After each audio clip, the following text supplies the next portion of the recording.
Why do we need to protect our Google account? Of course, obviously, so that no one can open and use it. But many of us do not know not only that someone can use our Google account, possible our privacy can be compromised, such as images. If we are using that particular Google account, if we are using our phone, if we take a picture or video, automatically it will store into your Google account. Now I will show you. I will sign in and using my wife account, which she using her phone by this Gmail account. I will enter the password. Okay. Every time you are using your phone by taking picture or videos, even you did not share into Facebook or any platform using this particular Gmail account, automatically it will store. I will show you where that images store.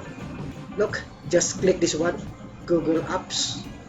If you click this one, you can choose all of these features. Now I will click these photos. Look what happened. If I open these photos, whatever transaction or taking picture or video using your phone, which is this using also with corresponding Gmail account, automatically it will store. Look, if you hover your mouse here, then hover down, even 2018, look, showing December 2018. If you click this one, automatically the images, which look, this is December 26, 2018. We did not share this one, but still store in our Google account. If we will check also here, November, if I click this one, again, it will show all the images and until the current. This one, May 2020. So, it's very important to protect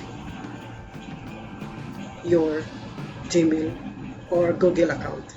Another thing, you can track also whatever transaction of your browser, or example YouTube. Let's say I will open the YouTube, then I will type here Manny Pacquiao, this one. I will hit enter. I will click this one. Look, this is the titles, Manny Pacquiao versus GGG. So we will check this one, or we will track this one. Now I will close this one. We will check. Just again, click this Google Apps, then check this account here. Then data and personalization. If you click this one, then drag down. You can also check the wave and application activity.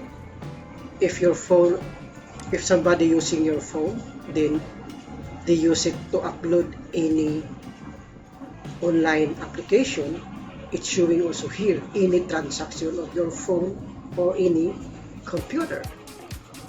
Again, if I open YouTube here,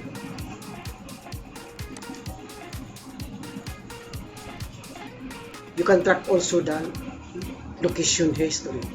Now I will show you the YouTube history which we opened it before. Then go to manage activity.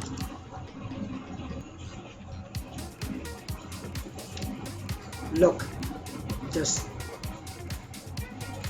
drag it down. This is the one. Watch Manny Pacquiao. So any transaction using that particular Google account, automatically it will store here on your Google account. So this is it. Why do we need to protect our Google account? Not only somebody will use, but to protect our privacy. Thank you and God bless.